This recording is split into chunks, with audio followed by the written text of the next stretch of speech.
Hi friends, in this video I'll do my best to try to show you guys a quick tutorial about how to go about creating an EDpuzzle video and how to assign it to your course in Schoology. Alright, first thing you're going to want to do is actually go and open your courses. Now within each of your classes along the left side you'll notice that there is an EDpuzzle app. Some of you may have already activated this. To do that, you just click on the app, you click OK, and you should be ready. You're going to have to do that for each of your courses.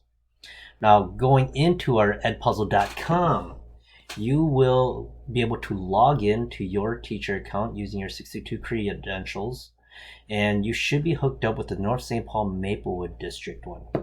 Now, a couple of things to know about navigating this. There are a few things. I'm currently on the home, and it's just going to have a feed of like some hot new videos or whatever else. Along the top, there's the content. I can look at the grade book, which I don't have much in, and I can look at my different classes. And the left side is going to show all the different classes that I have activated EDpuzzle in. Now, going back to the content, I want to go to my content. That's off to the side. And I want to add content. So I want to create a video that's going to have some kind of interaction in it. And there are several ways that you can go about doing that. You can upload a video, you can create a video on here, or the best thing is going into YouTube. Now I like grabbing stuff from YouTube. You can search things up, or if you already have a video in mind, go on over here, grab the share code, pop that right into there, and it'll instantly come up. Now to edit this video, there are a few options along the top here. We can cut the video in case there's only certain parts of it that we want. Unfortunately, you can only cut from the beginning and the end. This was a video that I uploaded to YouTube based on a presentation that I was doing. I'm going to use the entire thing.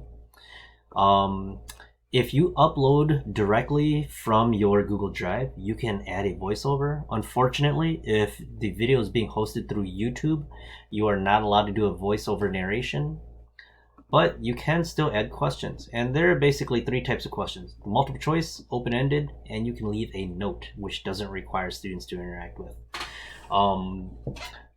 To do that, you just find certain points within the video. Specifically. And so I've already gone through and I've previewed at what points I want to have students stopping and starting. And let's just say that at this point, at 1 minute and 11 seconds, I want to have a multiple choice question. Okay. Why do we need to add our subject? And just for the sake of speeding up time, we'll do it that way. And you choose which is the correct answer. Click save. Pages. Okay. And you can continue on. That's what it's going to look like for the student. Also notice that this is...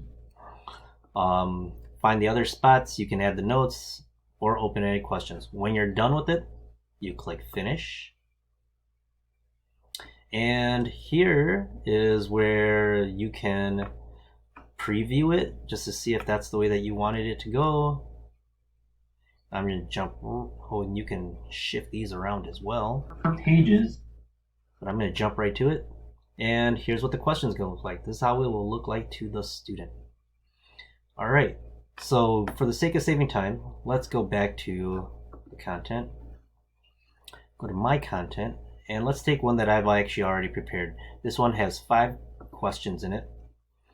I'm going to pull from this one. Now, if I click the assign, it's not going to let me put into the classes. The best way to do this is to actually go to your courses. And let's say I want to put this in my Avid course. Go to the folder that I'd like it to be in.